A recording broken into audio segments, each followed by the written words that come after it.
All right, President Trump set to reshape the future of AI in his second term. He declared a national energy emergency yesterday, which partly focuses on generating electricity to help power AI data centers. He also revoked Biden's sweeping executive order from 2023, which requires AI companies share safety test results and other critical information with the federal government. He also created the first AI and crypto czar position for former PayPal chief operating officer David Sachs. Joining me now from the World Economic Forum in Davos, Switzerland, Gecko Robotics CEO and co-founder Jake Loosararian. Gecko transforms industrial inspection, we want to add, with wall climbing robots that are powered by sensors and AI. So I want to talk about Davos in just a minute, but first, can you talk to us about your outlook for AI under the second Trump administration? Absolutely. Well, thanks for having me on. I think first and foremost, everyone that I'm talking to in the tech community, and myself included, seeing this firsthand, is extraordinarily excited by President Trump addressing and drawing attention to an energy crisis, a crisis that not many people were talking about before yesterday when he announced this. It is a real big problem. If we want to win the race on AI and define what the future looks like with artificial intelligence and robotics, well, damn, we have to make sure that that we take this very seriously right now. What about the idea of having this czar position that's been created? Is that a good thing for you and for your industry?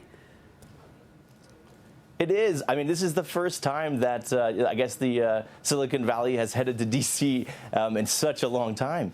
And what's exciting is, I was with David Sachs talking at the All-In Summit that they hosted back in September, talked about our technology and how it's changing the industrial and government spaces. And David Sachs is exactly the right person that we need right now. He's well-balanced and thoughtful and wise, and he's going to draw attention and innovators to really big problems to ensure that we do what we do best in America, and that is out-innovate everyone else. All right. No, there's a lot of bullish sentiment, certainly, especially seeing all those technology CEOs behind the president at the inauguration yesterday. So obviously AI is a major focus for Davos this week. So what are you hearing on the ground now that you're there? And actually, what are you hoping to learn? I mean, what do you think the industry and you want to see come out of Davos? Well, yeah, AI has been on the mouths of so many people over the past 18 months or so. And one thing that I can tell you is there's actually behind closed doors a lot of frustration and anger. Specifically with CEOs and executives that have bought the packet of goods that were sold to them on slide decks by companies that actually are on the promenade today. And that impact that were promised is not being delivered, and in some cases even worsening things. And I think it draws all of us to the attention towards the most important thing, and that is the fidelity of data and data sets that just don't exist, like data sets in the physical world.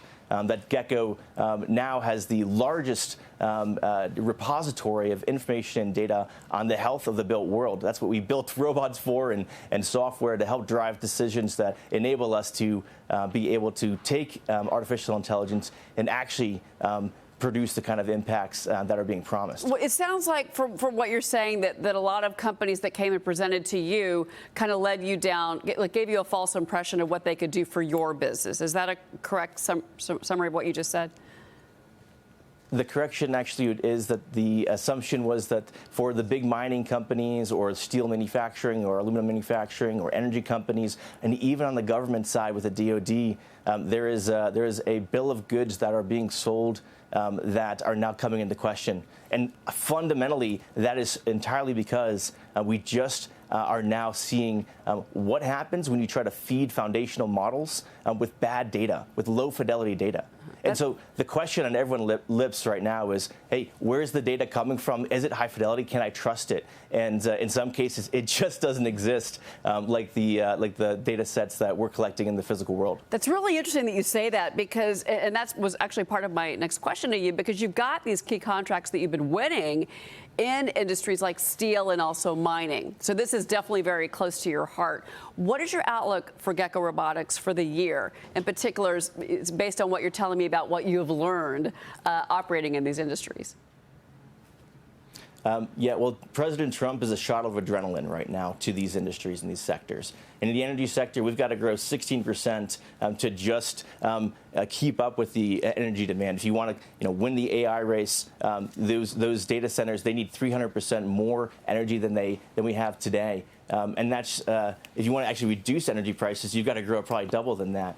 Same with manufacturing steel. We have 50% of our steel comes from China, 4% from the U.S. What you're going to see now is a race to try and figure out how do you make things last way longer with assets that are producing these things, but also how do you get more out of them while you are building newer and better things. And this is where you also have to come to one of the big problems right now is also, well, who's going to actually run these facilities?